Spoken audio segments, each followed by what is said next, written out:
Ebusafo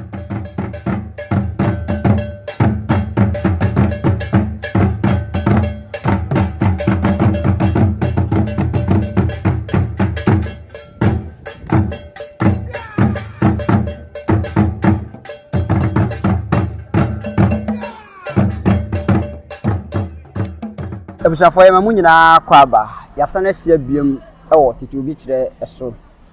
na nokwasem ne se na yisia wa hase ya na eye na hema meka na hema na meka Asantehemaa ni mfie nnum a wadi no wo Asantehemaa adwaso nti ne yisia wa hase arapa Nyankopon ya adom ye de asori a ye na ase asori nyina akogu ewie ye twen se wo hene bebodwa na hema betena ase na wa begye ntia na nokwasem ne se enne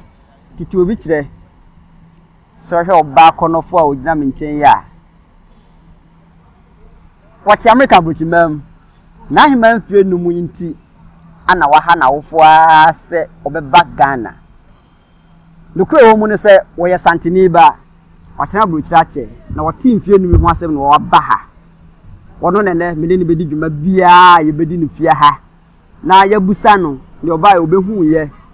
ne odina ni ahu de odina so ate de okwa obeka akire eye na yonkofo mu ya abrofo nafia papa se me gidi se hu ne dwa ye boy woni age ho oh meni age ho pa wo budobo bia sesida mi nko bibi sada enne ni dai di kan a me hu bibi sana nyame anim nukre ni eye fe ankasa wo ye Asantehemaa pachoi wo ti abuchire pachoi no kwasem ne se yenhwe uba ye hu ye den na beka kire mfefo a omo abuchire omo so ye Asantehemaa oh me mba bibi sada but enne me ba me hwe sanye kente entoma eko amamra ni amane eko na you say never forget where you come from and as a Ghanaian it's so nice to come back home and see these beautiful culture and heritage and adia me can say me ka me na for Asante onya Asante bra never hwe Asante amamre amanie come and see the culture, come and see the tradition, the food, the clothing, everything is so beautiful and you will love it honestly many aje krase me buy eti enyo na me hu chese mi hu se ne mi sinka no amamre ni amanie no we corner we ba no yes ron ko na fence Asante amamre ankasa efe efia mamenhwe uhu ahema ne ahemfo wo mo hia sei no uhu ye wo sai den ba wadwe oh mi hu se ne na o musi ba na obia tutu aguso no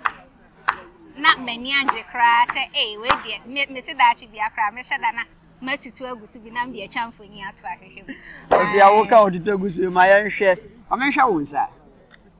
odi fi abrucha na aton ha oh we de me ton ha ya o mamenhwe wo ko ni nyina aka ho ma kire me eden ne kan wa ka kaniba Asantehemaa ofi abuchire nka be nka abuchire niema de ne kan wa nti wo ba we na de go sa oh me hwe colors na bright na sanye sida mi kom no e ma ho kran so ye febroso ma hwe mi kente ya ama me ho kra ye febroso mi am hu se ene abaya masa Asante ni so kama free me tresi kosi me na se efe na obi brani besi ama wo glow ba me hwa de mpaboy ye show fu mi wuta hye ana ne nko ani da wo ba hanti na wo hye mpaboy ne de me ba hanti na me hye bibia atare yo de egu mi ko mi ni de egu mi nsa ho me ba ha hanti na me hye me ba se me ba de boy nti no ho akade na mpe ya me de bae onim ade ba ko wo ye bibifo ye tim wonase ba hu se wogu ahwene wo wonase abuchire mutaye na mo ya ewo boni beka se ewo significant na ya ha utaye ne sa nipa bi dwuna dwofofo ma wo oh me obi a manage beat ya kan se ntomani ahwene hu na de da me na si sei me hwe se ne o masi ahyehye no na eyefe eda me na si a nya manage hu